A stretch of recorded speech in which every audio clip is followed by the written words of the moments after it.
Hello everyone, welcome to today's video. Now today we talk about the F1 Abu Dhabi Grand Prix weekend along with F2. Obviously this is the final race of the 2023 season for F1 and F2, which obviously means that the next race will be in a couple months time, on February 29th, which will be at the Bahrain circuit, followed by Saudi Arabia, and then Australia as the third race, then Japan and China for the 4 and 5. I don't know if I'm even going to be in Australia, I'll be honest. I'm not really too sure. But either way, it'll be good to see them back in Australia along with F2 and F3. So, either way, let's now talk about F2. So, first, start off with the sprint race results at Abu Dhabi for F2. And that was won by Frederick Vesti. Then we have Enzo Fittipaldi and Richard Verschoor ran at the podium. And then for the other finishes in the top 10, in fourth place with Dennis Hauger, Isaac Hadjar, Jack Doohan, Ter Porcher, Ayumi Owasa, Zay Maloney, and Oliver Bearman ran out the top 10. And then for the other drivers outside of the top 10, we have Roman Stanek, Jack Crawford, Kush Miney, Roy Nassani, Joshua Mason, Paul Aaron, Amami Cordeal, Ralph Boschung, Franco Colapinto, Victor Martins ran out the top 20. Then Arthur Leclerc down in 21st place. Well, the only retirement was one Manuel Carrero, who was spun out on lap 1. And then over now to the feature race, that was won by Jack Doohan, and then Victor Martins and Frederick Vesti ran at the podium. And then we have Ayumi Owasa, Ter Porcher, Arthur Leclerc, Dennis Hauger, Isaac Hadjar, Kush Miney, and Jack Crawford ran out of the top 10. And then the other finishers, we have Roy Nassani, Roman Stanek, Juan Manuel Carrera, Enzo Fittipaldi, Ralph Boschung, Amami Cordeal, Zay Maloney, and Paul Aaron. Paul Aaron was one lap down. Maloney crashed with Frederick Vesti on the final lap, basically, which was really insane. He just got loose and collected Vesti, basically. And then other drivers, Franco Colapinto, he was the first retirement. I think some engine issue. Oliver Bearman, I think he was on limp mode. Who else retired? Verschoor retired, and I was maybe one more. I can't really remember on the top of my head. I don't know. I think there was one more that I just cannot remember, but it's fine. It's whatever. But yeah, so and obviously with Porcher finishing 5th and Vesti finishing 3rd place, it was not enough, as Ter Porcher is your 2023 F2 champion. Well deserved. I mean, he's been running up for 3 years, or basically, I'm pretty sure for 3 years. He was running up to Oscar Piastri, and then I'm pretty sure he was running up again to Piastri. Maybe I'm wrong. I actually can't remember. And then he was running up to Felipe Drugovich, and now he's finally champion. I mean, he's been consistent as hell. Even though, in this season he only won one race, which is Bahrain. He didn't win any other race. And if it was a tie on countback, Frederick Vesti would have been champion. So it's just, yeah, Porsche, he was just super consistent, picked his battles well, absolutely consistency. So we'll see where Porsche ends up next year. I'm guessing maybe reserve driver, maybe for Salvo. That's what I'm guessing. So basically, what Drugovich is doing right now, which, I'll be honest, I am more pissed off that Porcher is not getting an F1 seat unless what happens with Logan Sargent. I'm so pissed off because even though, yes, Drugovich, he absolutely wiped the whole field in 2022. To be fair though, Porcher, he's been consistent throughout his whole career. Even when he was 16, and I'm pretty sure he was 16 and was driving an F3 equipment, he was still incredibly consistent. So, I generally think Porsche should be snubbed, in my opinion. But it is what it is. I guess it's motorsport. I mean, things can happen because seats are filled up and stuff. So, unlucky there for Porsche. But either way, I do wish Porsche the very best. Pretty sure it's also Vesti's final time in F2. I think maybe it was. I think also Jack Doohan as well. I think Jack Doohan might be taking the Alpine reserve role full time. Not really too. Awasa, he's moving over to Super Formula, and that's all I really know right now of the drivers who are leaving. But it was lately there's a bunch of drivers who are poorly staying. I mean, I know Hauger and Colapinto, like I mentioned in my starting grid video, they're staying. Andrea Kimi Antonelli, he's coming in. I think Jack Crawford, he's staying F2. Jack O'Sullivan is graduated. I think there might be one more, a couple more that I can't really think of, but obviously I'll talk about it in my entry list video at the start of the 2024 season for F2. So now speaking of that, let's move over now to the standings for the final time for F2. And as you can see, Taya Pourchaire is your champion over Frederick Vesti, and in third place was actually Jack Doohan. Just nipped Awasa on the line. He has only 1 point difference between Doohan and Awasa, while Pourchaire and Vesti, they have a point difference of 11 points. So even though I'm pretty sure all Vesti needed to do was to get past his lab and be on the podium, he achieved the podium part, not the fast side, down with Victor Martins. So yeah, a bit unlike there for Vesti.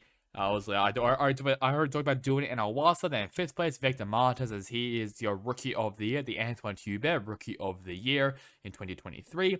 Then Oliver Behrman, Enzo Fittipaldi, Dennis Hauger, Richard Vishaw, and Zane Maloney round out the top 10. So that is the conclusion of the F2 season.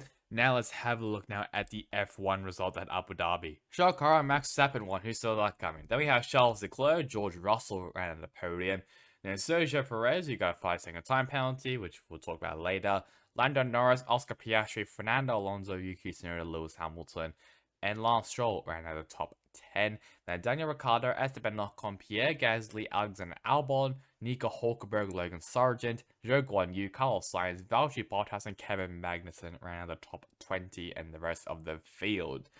Obviously, I mean, not a lot of stuff that really happened. I mean, Perez and Norris collided, I think on the first chicane, and which obviously caused Perez to cop that 5-second time penalty. It was a bit controversial considering that second place was basically decided from a 5-second time penalty, and Leclerc even tried to bag Russell up for Constructors' Championship honors. So that was just a bit of mayhem, I'll be honest, on the final race at Abu Dhabi.